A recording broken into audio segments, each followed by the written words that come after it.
Oh, yeah, that's right. Your dad does do that, doesn't he?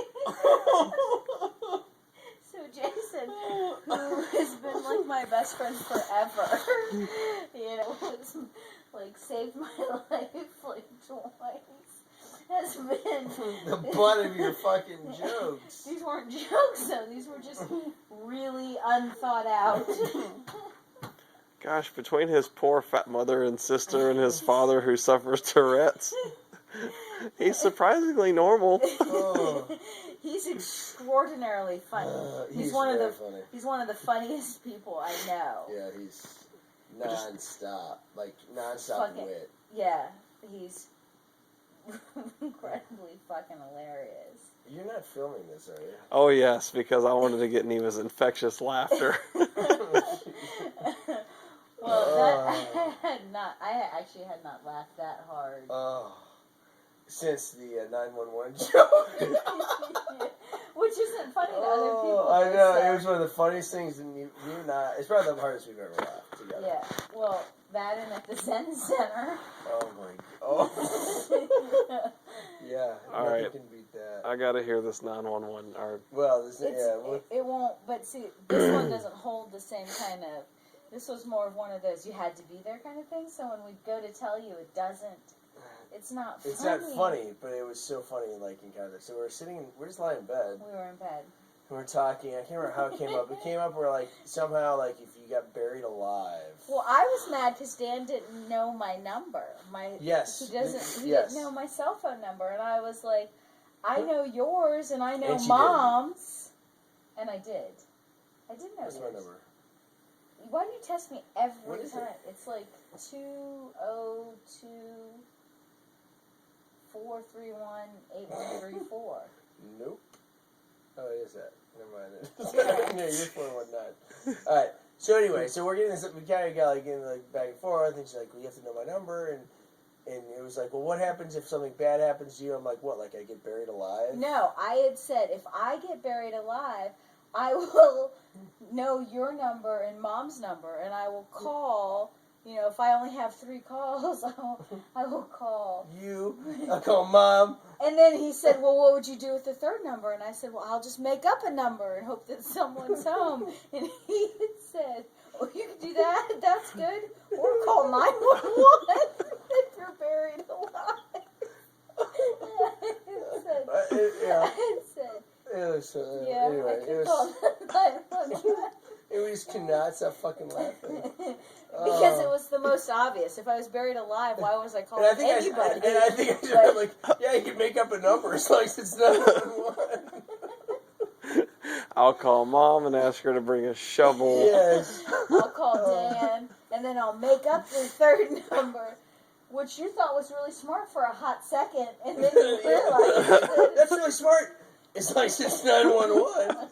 So the best story ever is Neva is at a kind of the spiritual retreat at the Green Gulch Zen Center out in San Francisco. Is this the one where they buried you under a hot tarp or something? No. Okay. And so we're there, and so it's it's all everyone's quiet, right? So there's like it's all quiet, and you're supposed to be quiet at all times, and etc. And so we are kind of in this room that's in the middle of it all, and then so the next night we decide to move to this building that's a little further away, and we are told that no one else was going to be in that building.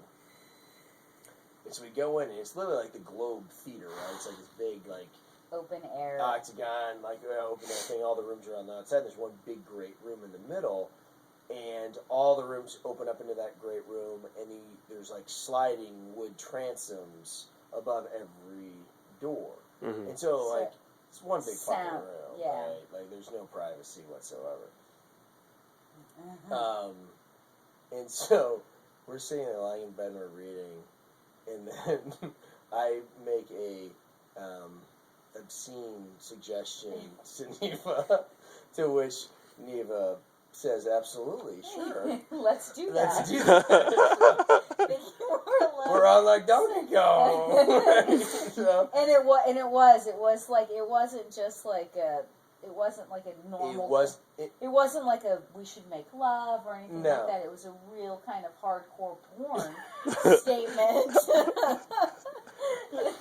In the Zen Center. And not said in a hushed tones, because we think we're all alone. So I'm like, so babe, will you boom. And she goes, yes, and then proceeds to do I would love said to. thing, yes. Yeah. And with all the sounds that come with that. And Dan lays in bed, right? So I get up to go out to do something. You went to the bathroom or something like that. Yeah, and so I open the door, and there's someone sitting on the sofa, like, right here. Like, I open the door, and the sofa's there, and there's a guy reading the newspaper in silence. Doesn't look up at me or anything, right? Who has heard this whole thing from start to from some proposition to acceptance to performance to the aftermath. But he did not make a fucking noise. Not a rustle of the paper. Not a clearing of the voice. Like he clearly sat there for a reason. Yeah. Pervert. Yeah. Pervert at the Green Guild Zen Center. Like, I walked out and I stopped and stood there for a hot second, and then I shut it and I said, "Dan, you open the door and you're like, yeah, exactly." And we literally, so then of course, then it's like all of the embarrassment or whatever that feeling is, and we can't stop laughing, and then I like bend over and I blow the biggest fart that I've ever had in my life. Which only makes me, like, literally, by the end of it, I'm doubled up on the floor laughing so hard. I can't control it. But to understand it in context, too, this is one of the first vacations that Dan and I have ever taken. And he has been completely, like, it was actually farting in front of girlfriend. It was best behavior still. Yeah, and so this was all the new Dan that I was getting to experience in the Zen Center. Oh, that was one of the funniest things ever. Yeah, that was